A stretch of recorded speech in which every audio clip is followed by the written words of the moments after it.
So as you see from the data, COVID-19 related disruptions had uneven effects on immigrant share or immigrant employment across different occupational groups. Specifically, if we look at the top 6 immigrant-intensive occupational groups, we could see that some groups were hurt more than others.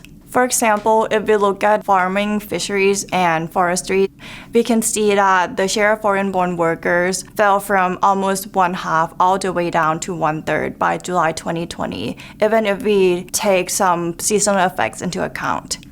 On the other hand, the building and ground maintenance group exhibit almost a flat line during the recession, and they only had a slight dip shortly after. Fast forward to December 2021, we have seen a very robust recovery in these groups, and at least the top 3 immigrant-intensive occupational groups show markedly higher shares of foreign-born workers compared to their respective pandemic-era lows. Read our Regional Economist article if you're interested to learn more.